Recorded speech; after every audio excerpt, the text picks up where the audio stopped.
నా ప్రియమైన కుమారుడా, నా ప్రియమైన కుమార్తె, నా మాటలు జాగ్రత్తగా ఆలకించుము. నేను ఎన్నిసార్లు చెప్పినా నీవు అర్థము చేసుకోవడం లేదు. నేను చాలా చక్కగా చెప్పాను అయినా నీవు చులకనగా తీసుకుంటున్నావు నా మాటలు. నేను చెప్పేది ఏమిటంటే, నీవు ఎదుటి వాళ్ల గురించి సాడీలు చెబుతా ఉంటావు, నీ నాలుకతో చిచ్చులు పెడుతుంటావు. ఎంత దారుణము! ఇది నీకు తగదు అని కూడా చెప్పాను, ఎందుకంటే నీవు సాడీలు చెబుతుంటున్నావు. నీకు బాగుండొచ్చు కాని నీవు సాడీలు చెప్పడం వల్ల ఎన్ని కుటుంబాలు నాశనమైపోతున్నాయో, ఎన్ని కుటుంబాలను విడదీస్తున్నావో నీకు తెలియడం లేదు. ఎందుకంటే సాడీలు చెప్పడం వల్ల కొన్ని కుటుంబాలు నాశనమైపోతున్నాయి, కొన్ని జీవితాలు చెల్లాచెదురైపోతున్నాయి. ఒక అగ్గిపుల్ల అడవిని కాల్చినట్లు కొన్ని కుటుంబాల్లో చిచ్చులు పెట్టి కాల్చేస్తున్నావు. ఇలా చేస్తే రేపు అన్న తర్వాత నిన్న అందరూ తిట్టుకుంటారు, చేంటారని సీదరిస్తారు అని నీకు తెలియదా? వాళ్ల గురించి వీళ్ల గురించి అక్కడ మాటలు ఇక్కడికి, ఇక్కడ మాటలు అక్కడికి చెప్పి కుటుంబంలో ఉన్న వాళ్లను విడదీసేస్తున్నావు.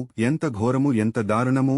బైబిల్ వాక్యము చదువు. చీరాపుత్రుడైన యేసు జ్ఞానక్ గ్రంథము 5వ అధ్యాయము 14వ వచనము. నీవు చాడీలు చెప్పుటలో దిట్టమనిపించుకోగలదు, నీ నాలుకతో ఉచ్చులు పన్నవద్దు. దొంగలు అవమానమునకు గురియైనట్లే అసత్యవాదులు తీవ్రనందకు పాత్రులగుదురు. ఇకనైనా నీవు నీ నాలుకతో ఉచ్చులు చిచ్చులు పన్నవద్దు. పాముకి కోరల్లో అంటే నాలుకలో విషముంటే నీకు శరీరమంతా విషమే, ఎందుకంటే విస్సపు మాటలు మాట్లాడి చిచ్చులు పెడతా ఉంటావు. కాబట్టి ఇలాగా చిచ్చులు పెట్టి కుటుంబాలు విడదీస్తే నీ ప్రార్థన నేను ఆలకించను. నీవు నరకానికి వెడతావు. కాబట్టి నీవు పరలోకానికి వెళ్లాలంటే అసూయ, ద్వేషము, భేదము, కుట్ర, కుతంత్రాలు, వార్ధము, కక్షలు, పగలు ఇవన్నీ మరియు చాడిలు చెప్పడం, చిచ్చులు పెట్టడం మానేసి ఇక నుండి అందరూ బాగుండాలి, అందులో నేనుండాలి అని అనునిత్యము బైబిల్ గ్రంథము చదువుకుని ప్రార్థన చేసుకుంటూ ఉండుము. దేవాలయమునకు వెళ్ళుము, నీకు మార్పు వస్తాది. నీవు సాడిలు చెప్పడం మానేస్తావు, నీకు కనువిప్పు కలుగుతుంది.